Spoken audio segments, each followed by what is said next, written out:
Assalamualaikum warahmatullahi wabarakatuh. Selamat pagi anak-anak. Gimana kabarnya? Sehat semuanya? Alhamdulillah, luar biasa. Allahu Akbar. Oke anak-anak, sebelum kita memulai pelajaran hari ini, mari kita berdoa bersama-sama agar ilmu yang kita peroleh menjadi berkah dan berfaedah bagi kita semua. Silahkan ketua kelas dipimpin doanya ya. Alhamdulillah kita telah berdoa, dan sekarang silahkan kalian semuanya menyalakan kameranya ya, karena ibu akan mengabsen. Ana, hadir. Ani, Alia, Abel, Ananta, Bella, Beno, Barbie, Bila, Bima, Chandra, Cinta hadir? Oh hadir. Clarissa, Cindy, Husna, Dono, Dela, Denny, Dika, Doni. Alhamdulillah semuanya hadir ya. Berarti lengkap, ada 20 siswa. Nah, Ibu ingin mereview materi minggu lalu nih. Siapa yang masih ingat materi minggu lalu? Membahas tentang apa? Tentang apa? Ya, benar. Membahas tentang struktur Lewis. Bagaimana sih kecenderungan suatu unsur mencapai kestabilan? Siapa yang mau coba jawab? Siapa yang masih ingat materi minggu lalu? Oh, Bulan. Oke. Silahkan Bulan. Ya, hebat. Benar sekali. Ternyata kecenderungan suatu unsur sesuai dengan dotlet ataupun oktet untuk mencapai kestabilan dengan cara membentuk ion atau berikatan dengan unsur lain. Nah, saat membentuk ion unsur atau berikatan dengan unsur lain, atom melepas atau menangkap elektron untuk mencapai kestabilan. Nah, sehingga ikatannya itu disebut dengan ikatan kimia. Oke ya. Kita lanjutkan materi hari ini. Ibu share screen dulu ya. Pada materi hari ini, tujuan dan manfaat pembelajaran yang pertama, siswa dapat menjelaskan pengaruh struktur molekul terhadap kepolaran molekul melalui diskusi permasalahan mengenai materi tersebut yang telah disediakan dalam LKPD dengan jelas. Yang kedua, siswa dapat menjelaskan kepolaran senyawa berdasarkan momen dipol terhadap kepolaran ikatan kovalen melalui diskusi permasalahan mengenai materi tersebut yang telah disediakan dalam LKPD dengan jelas. Yang ketiga, siswa dapat menjelaskan kepolaran senyawa berdasarkan bentuk molekul terhadap kepolaran ikatan kovalen melalui diskusi permasalahan mengenai materi tersebut yang telah disediakan dalam LKPD dengan tepat dan jelas. Nah, yang pertama, ikatan ion. Apa sih itu ikatan ion? Yang pertama kita bahas ini dulu, adalah ikatan kimia yang terjadi antara unsur logam dan non-logam. Perhatikan ya, ikatan kimia yang terjadi antara unsur logam dan non-logam dengan cara serah terima elektron valensi sehingga terjadi ion positif dan negatif yang berikatan dengan gaya elektrostatis. Nah, misalnya nih yang pertama, logam 1A dan 2A, kecuali hidrogen dan Be dengan non-logam. Golongan 7A dan golongan 6A dan 7A. Nah, yang kedua, golongan logam 1A dan 2A kecuali Be dan Mg dengan H. Contohnya nih, pembentukan natrium klorida dari unsur natrium dan klorin dapat digambarkan dengan rumus elektron atau rumus Lewis sebagai berikut. Na melepas satu elektron, nah bereaksi dengan klorin yang terdapat ion negatif dan saling berikatan sehingga ditulis NaCl. Jadi ada ion positif dari Na dan ion negatif dari Cl dan saling berikatan. Dinamakan dengan ikatan ion. Ingat ya. Nah, Na itu termasuk unsur logam dan Cl termasuk unsur non-logam.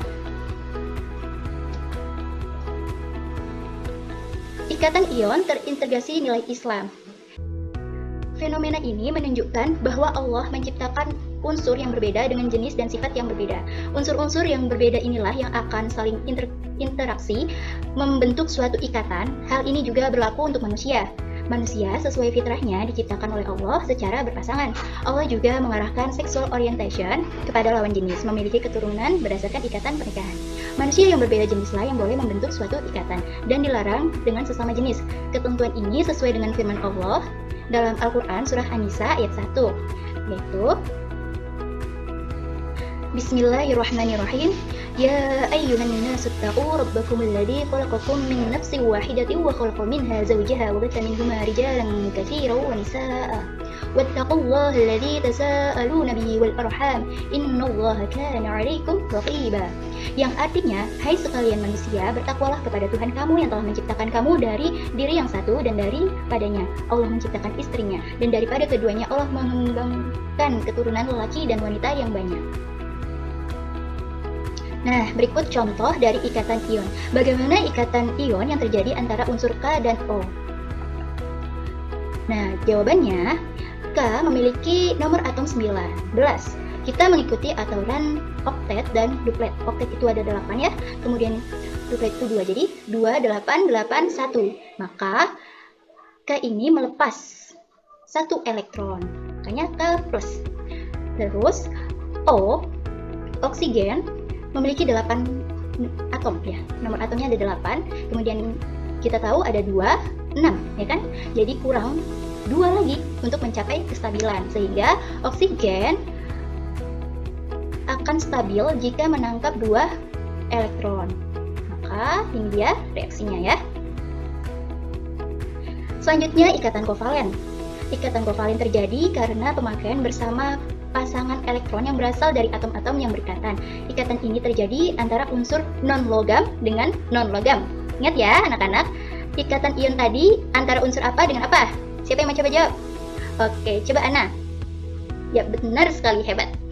Kalau ikatan ion antara unsur logam dengan non-logam. Kalau ikatan kovalen antara unsur non-logam dan non-logam, gitu ya. Nah, berikut contohnya. Ini ada F dan Cl-. Jadi F ini itu adalah non-logam, Cl juga non-logam.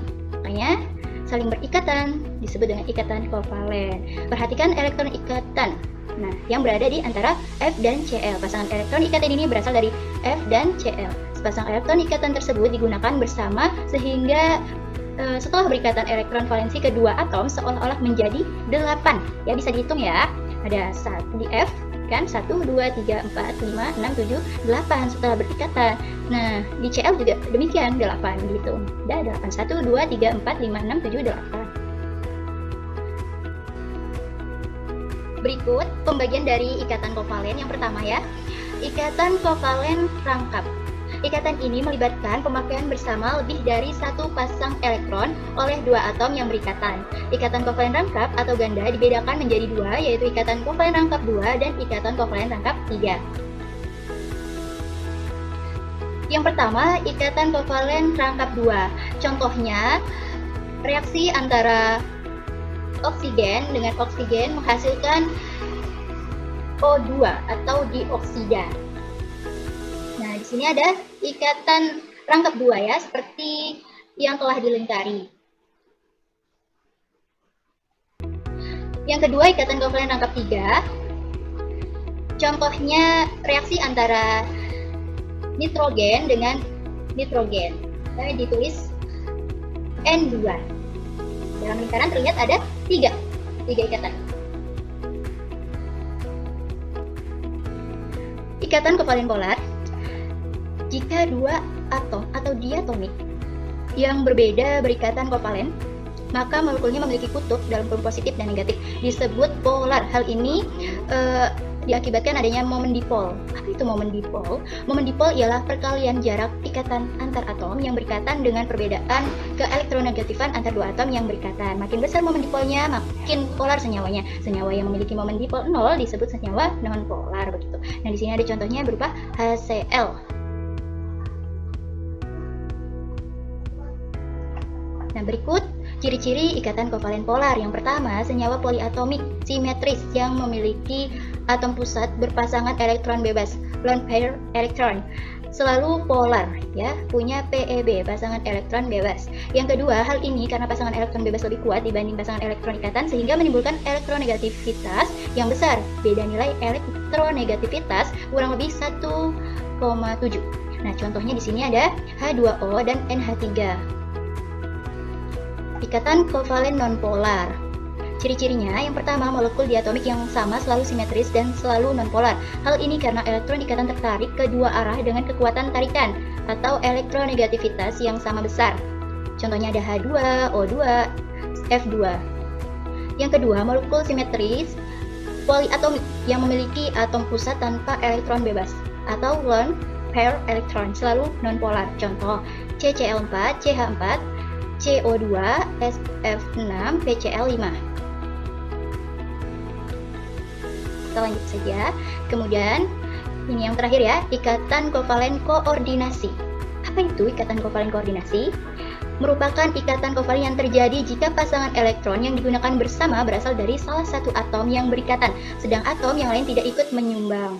Contohnya ada H3O+, N2O, SO2, SO3, H2SO4, NH4+. Nah, gini ya ikatannya yang terjadi, di mana di sini ada H2O berikatan dengan hidrogen menghasilkan ion H3O+. Baik, selanjutnya ikatan kovalen terintegrasi nilai Islam.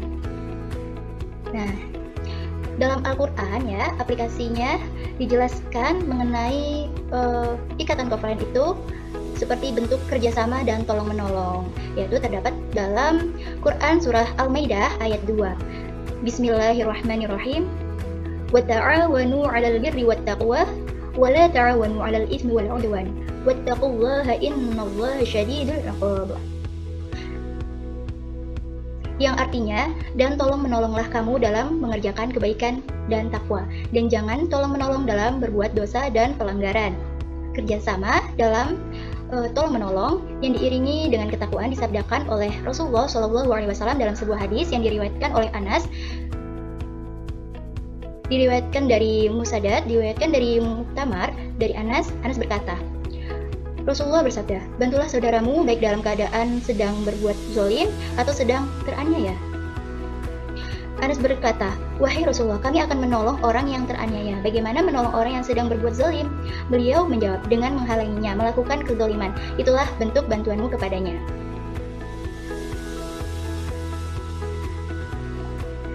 Baiklah, Ibu telah menjelaskan tentang ikatan ion dan ikatan kovalen. Sekarang kalian Ibu minta untuk mempelajari LKPD yang telah Ibu kirim melalui WhatsApp grup ya. Ibu beri waktu 30 menit. Oke, sudah 30 menit. Sekarang Ibu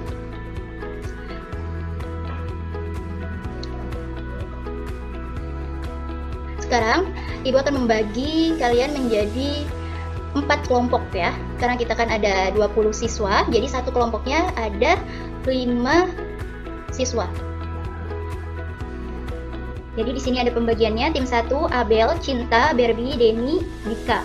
Kemudian ada tim 2, Bila, Doni, Bima, Cindy, Dela. Tim 3, Bella, tim 2 itu Bila tadi ya. Tim 3, Bella, Ani, Clarissa, Ana, Beno. Tim 4, Alia, Husna, Chandra, Ananta, Dono. Oke, silakan ya kalian mendiskusikan permasalahan dalam LKPD mengenai ikatan ion, ikatan kovalen tunggal, ikatan kovalen rangkap 2, ikatan kovalen rangkap 3, dan ikatan kovalen koordinasi. Silakan ya anak-anak, jika belum paham tentang permasalahan dalam LKPD-nya bisa kita diskusikan di sini ya, di unit ini. Baiklah, sudah selesai semuanya ya. Silakan untuk mempresentasikan hasil dari diskusinya. Kita mulai dari kelompok 1 ya. Untuk lebih jelasnya ya, membedakan antara ikatan ion dan ikatan kovalen, kita ingat kembali ya. Jika ikatan ion, yang berikatan adalah unsur non-logam dan unsur logam. Ada ion positif dan ada ion negatif. Kemudian ikatan kovalen, yang berikatan adalah unsur non-logam dan non-logam. Nah, dalam tabel periodik ini, contohnya Na. Nah, Na ini termasuk apa? Siapa yang tahu? Angkat tangannya. Oke, coba Doni. Ya, benar sekali. Jadi Na termasuk unsur logam ya. Nah, kita ketahui lagi dari sifat tabel periodik. Dari bawah ke atas dan dari kiri ke kanan, unsur logam semakin berkurang.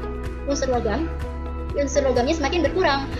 Namun unsur non-logamnya bertambah, makanya Na, Li. Dan biasanya pada tabel periodik sudah diberikan warna-warna untuk mengidentifikasikan logam, semi logam, non-logam, gas mulia. Jadi buat kalian semua, tabel periodik itu penting sekali untuk dibawa setiap pelajaran kimia. Bahkan harus hafal ya. Baiklah, Ibu sangat apresiasi sekali kepada kelompok-kelompok yang telah mempresentasikan hasil diskusinya ya, sangat luar biasa, lengkap. Hanya saja tadi ada kekurangan sedikit ya, lebih mengenai perbedaan antara ikatan ion, ikatan kovalen, di mana ada ikatan kovalen rangkap dan ikatan kovalen koordinasi. Ya, tapi semuanya sudah teratasi dengan sempurna. Sekian materi pada hari ini. Jangan lupa besok kita akan kuis ya. Kuis mengenai ikatan ion, ikatan kovalen ya dalam LKPD. Ibu ucapkan terima kasih sekali lagi. Kita akhiri pertemuan ini dengan bacaan hamdalah bersama-sama. Alhamdulillahirabbil alamin. Wassalamualaikum warahmatullahi wabarakatuh.